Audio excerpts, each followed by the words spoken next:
How can you deal with Lyme disease or the suspicion of having Lyme disease? I am Jetty Nieuwenhuis, founder of True Jetty, and I am a certified IAWP wellness coach. It was 2013 and I had a weird rash above my left breast. I asked my husband if this was maybe something from his cows. Yes, I live on a farm with real cows, but I'm not really with the animals, so it would have been a mystery. Anyways, it wasn't from his cows. I googled images and it showed as the bullseye rash, an indicator that I had been bitten by a tick. And only about 40% of people that are bitten by a tick show a rash. So in a way, I was kind of lucky to have a rash.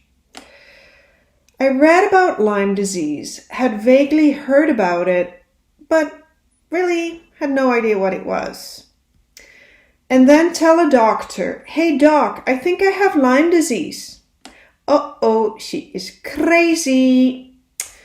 Okay, let me tell you this. I have a great medical doctor here in Alberta, Canada, and he has always been looking for answers to my weird symptoms, weird illnesses that would show up. Before this, I was an endurance athlete, and I had 2 Ironman finishes in the books. And I was trying out for number 3. I was even registered, but my body gave up. It just gave up. Over the years, I developed chronic fatigue syndrome, insomnia, severe neck and shoulder pain, other joint pain, maybe like fibromyalgia, lack of endurance, small intestinal bacterial overgrowth or IBS, chronic sinusitis, a bit of depression because I had to give up my active lifestyle. I hopped from doctor to doctor, and my medical doctor always supporting my investigative nature. In 2016, he sent me to the Stanford Clinic in California to see a chronic fatigue syndrome specialist, and that did help. They put me on low-dose naltrexone. I'm still on it, and it's good for a lot of different conditions. They also put me on longer-term antibiotic treatment, which helped with my SIBO and Lyme disease too, which I didn't know I had. You know, sometimes you need to combine Western medicine with holistic medicine. I'm all about balance in life. And I did have some testing done before, also the Western blot test, but it all showed negative for Lyme. So what do? You question yourself. You feel like a failure. You feel misunderstood because maybe it's all in my head, right? Maybe it's between my ears. Someone told me even that I wasn't sick. Heck, I didn't ask to be ill, and I certainly didn't want to be a victim here. It was a roller coaster journey when everyone tells you that you are fine and you want to believe them. So Lyme disease was somewhere locked away deep down in a brain cell. I had the bullseye rash, remember, but I tucked it away very deep. But still, others made me doubt myself. Then in 2017, my amazing medical doctor talked to me about a new test for Lyme available in Germany because he knew that my symptoms were mysterious and he is not just wanting to put band-aids on, he wants to get to the root cause. Why did I have fibromyalgia? It was a test in Germany from Armin Labs. Of course, I had to pay it out of my own pocket, like all the other treatments I did.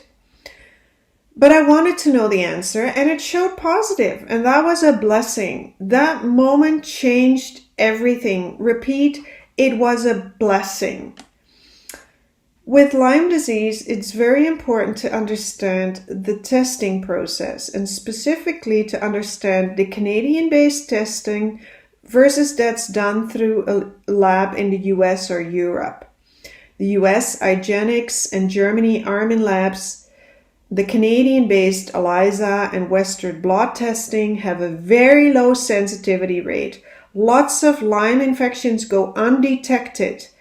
The IGeneX immunoblood test and Armin ELISA spot test are the most reliable tests out there right now, with a better detection rate of Lyme bacteria. For more information on the different testing methods and Lyme symptoms, you can go to the website of the Global Lyme Alliance. With this information in mind, you can determine the next step. Should you wish to pursue testing? Should you find a general practitioner that's willing to order the test for you? Or you can go to a naturopathic doctor to have you tested. But you have to do your research about it, and most likely you have to pay it out of your own pockets. And some doctors are really willing to work with you. But with Lyme disease, you need to be your own best advocate. You can also visit the ILAD's website. A valuable research for support and information can be found on Facebook, the Lyme OO Canada page. So in total, I was on antibiotics for 18 months. And I think treatment in antibiotics has changed now a little bit. They're probably pulsing it more. But it really helped me get better. And I'm using peptide injections to be more specific. I'm using vitamin IVs, which I did very, very often, like twice a week in the beginning. And now I'm more going once a month.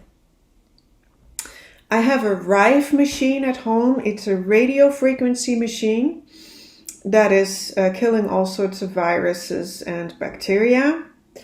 I have an ozone machine in my own home that will keep me healthy and keeps my immune system protected.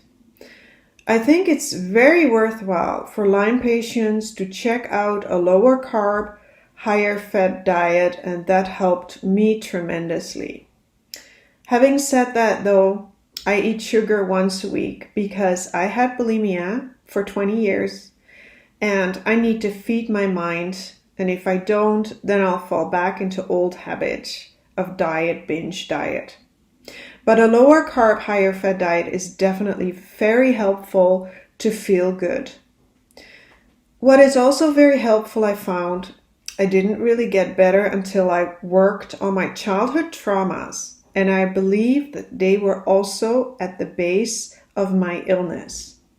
Yeah, it's all about that mind-body connection. Maybe you don't want to hear it, but it was definitely the truth. There's a lot of research about positive mindset and healing the mind in order to heal from any disease and any illness. And I've done that. And it's an ongoing process. It's always ongoing. I've also done stem cells therapy 3 times in the US.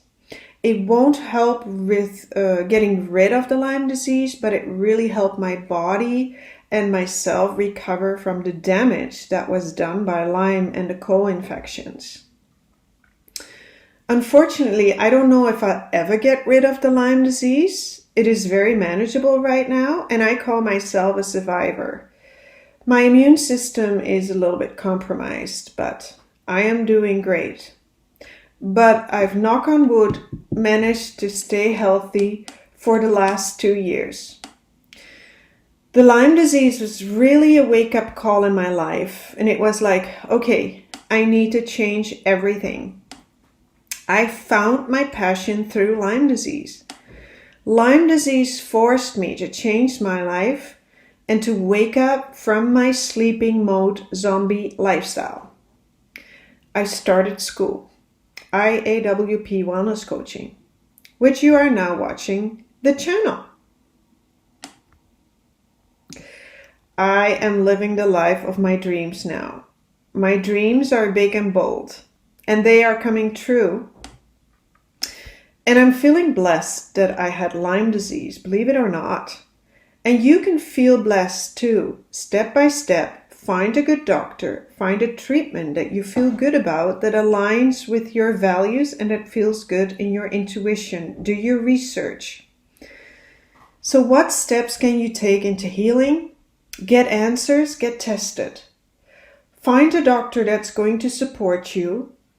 Feel aligned with the treatment method.